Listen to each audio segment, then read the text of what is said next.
Kang, ini saya kan sering ya dengar dari aktivis misalkan yang bergerak di LSM, terus di pemerintah juga sering dengar bahwa petani itu susah berubah pola pikirnya. Mau bikin perubahan katanya di petani itu ya susahnya setengah mati katanya. Gimana itu? Ya kalau itu masalah berubah itu kan dengan pola pikir ya. Jadi kalau merubah pola pikir seorang itu emang tidak segampang yang itu. Jangankan petani sekarang, mahasiswa pun susah kan buat berubah. Ya terus dulu kan pada nggak mau nanam ini ya pohon buah-buahan ya, dan sering petani itu dapat bantuan bibit-bibit dari pemerintah juga, ya nggak tahu tuh hasilnya gimana.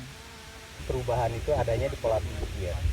Ya kalau mau berubah itu bukan yang harus berubah itu sebetulnya petani ya.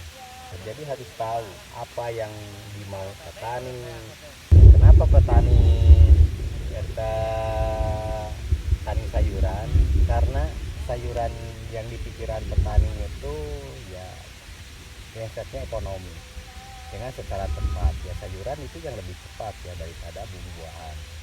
Kalau sekarang misalnya kita mau mengubah dari tani sayuran ke buah-buahan, yaitu harus kembali lagi apa yang dimau petani.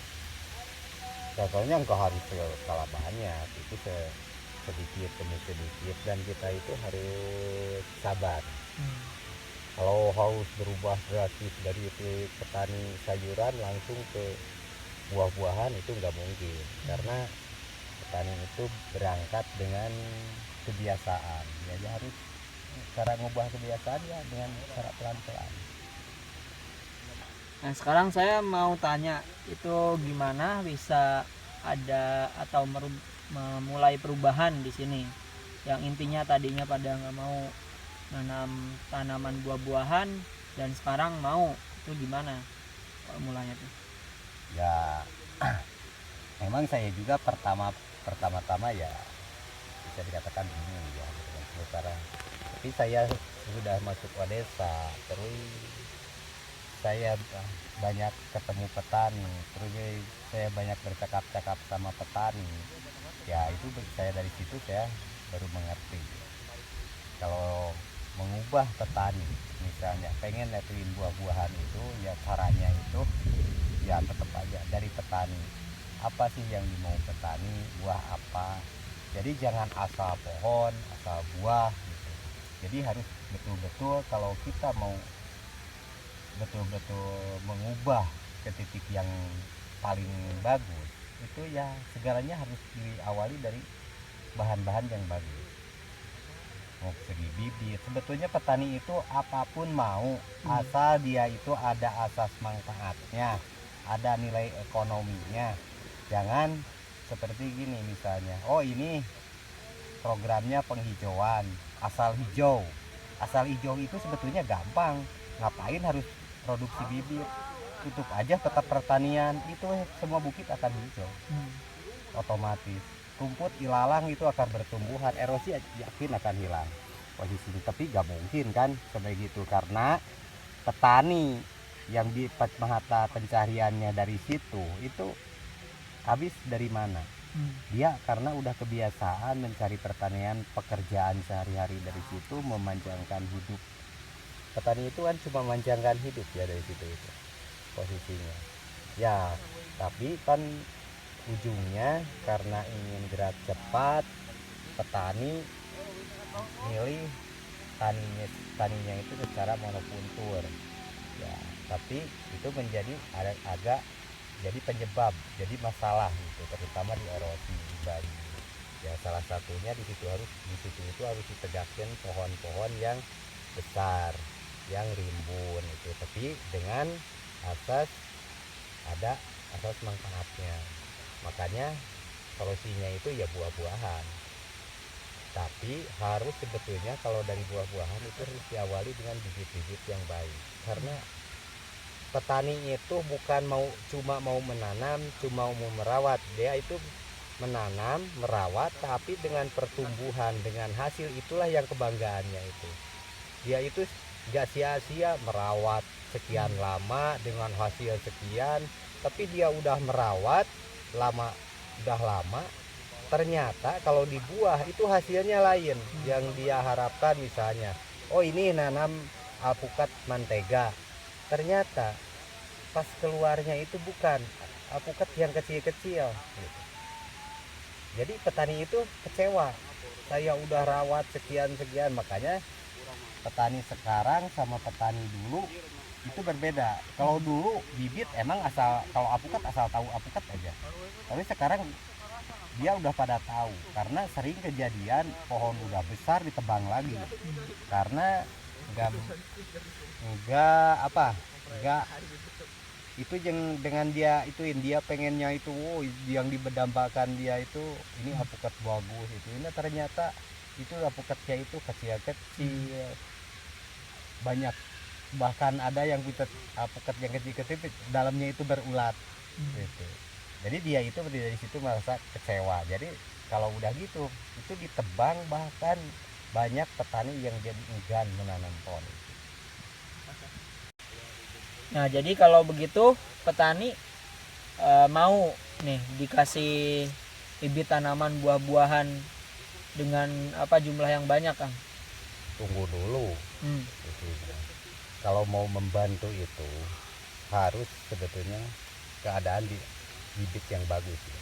Petani sekarang itu udah tahu misalnya bibit mana yang bagus, mana yang jelek gitu. Bahkan bibit petani itu sekarang itu cenderung kalau di buah-buahan itu ke okulasi. Karena sekarang ya ilmu kan udah modern ya. Jadi dia itu pengen gerak cepat. Makanya pilihannya itu kalau pengen gerak cepat itu bibit okulasi. Bibitnya minimal udah 1 tahun, udah berkayu, ketinggiannya itu minimal 1 meter ke atas ya. Jadi dia itu merasa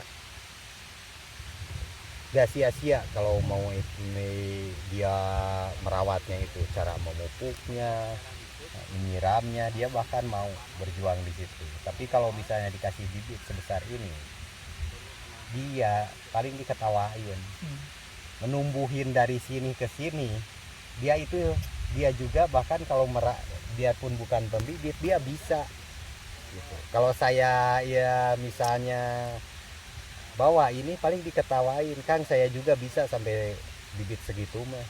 Gak harus makan misalnya 6 bulan, itu paling 3 bulan. Tapi yang paling berat itu kan dari sini ke jadi pohon, yang paling berat itu. Makanya dan di petani itu kan nggak semua petani, apalagi di petani kebun bisa mengokulasi. Makanya dia itu yang udah dipercaya sekarang itu bibitnya udah besar, udah tinggi, okulasi gitu. Karena kalau bibit yang seperti ini masih bahan kan, itu nggak memungkinkan. Kalau misalnya ini alpukat mentega, bijinya betul-betul alpukat mentega, itu ini nggak memungkinkan nanti buahnya menjadi mentega gitu. Makanya tapi kalau sistem okulasi, karena okulasi itu sistem sambung ya sistemnya. Jadi kalau sistem sambung yang diurus sambungnya itu, jadi dia itu akan, kalau disambungnya sama mentega ya itu jadi seperti induknya aja mentega. Kalau ini kan cuma buat menumbuhkan. Jadi kalau mau membantu barangnya yang bagus, berkualitas, kalau di petani itu yang okulasi ya itu dia sangat senang sebetulnya. Iya.